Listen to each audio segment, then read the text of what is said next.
I love science because you kind of get to be a kid forever. You find this entire field where the questions they're asking matter. And if you find the answer, you have the chance to help somebody with that. And I've always loved that. When you're a kid, you have all of these visions of what you want to be when you grow up.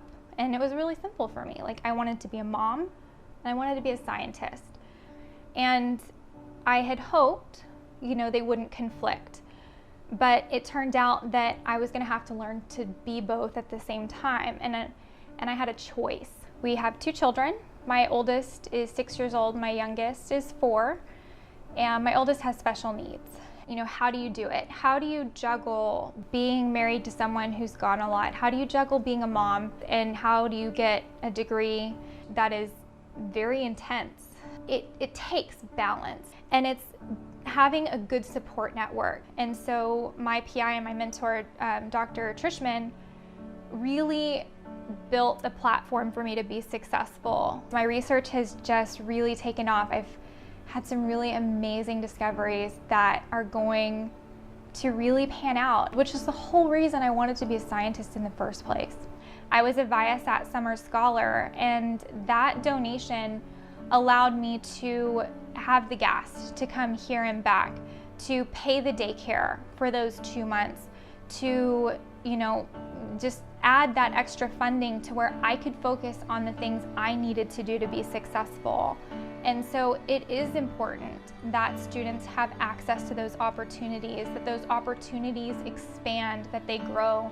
And so all of these external funding sources, they allowed me to pursue those opportunities when I wouldn't have been able to if I was having to do it on my own. I want my daughter to see that if she has a family, she can still get an education. I want my son to see that if he has these health issues, he can still get an education, because they sacrificed a lot for me to do this.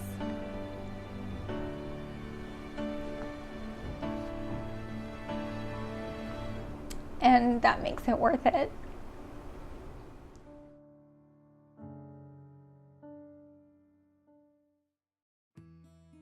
I've never really possessed a great amount of bravery for myself, but when it comes to others, that's what really sparks me, and that's what gets me up and going. My mom's disease is very phasic, in that it's one day she's up and out of bed, and then another day she's not. She can't even move. From a really young age, we were taking care of my mom, and that included, us trying to find a place for us to live, and asking friends if we can stay in the trailer or whatever that might be. My grandma, she originates from the Cheyenne River Reservation, and so we're Lakota. And so for me to have my grandma willingly engage and teach me about my culture has been really, really important. Also, as I grew up and kind of grew into the various different facets of who I am, because I'm Native, I'm white, I'm, all these different things. I'm queer. Well, where are my roots and where is my place in ballet, kind of? And so I was taking class at one of the ballet schools in Rincon, and I ended up getting recruited by San Francisco Ballet. And so I'm dancing there, and I meet this wonderful man named Philip, and we just end up traveling the world together. Towards the end of my ballet career, he started to get really sick because he was HIV positive. During the time at which he was passing, he asked me to love others as I loved him, and that I would make all the difference in the world. And so that's what I aim to do, and that's why I do the work that I do. I'm happy to say that, I pioneer my field. I work in HIV, and I've received a full range of support who uplift me and tell me again, get up, let's do this. These are the individuals that I get to work with daily, and I'm so proud of that. And, it came to this past year, or this past semester, where I just had to be this is really great. This is kind of the end of the road for me. This has been such a great experience. I'm so glad that I got to conduct this science. And at the same time, fully admit to myself that there's no way, considering my situation, that I can go and do a PhD.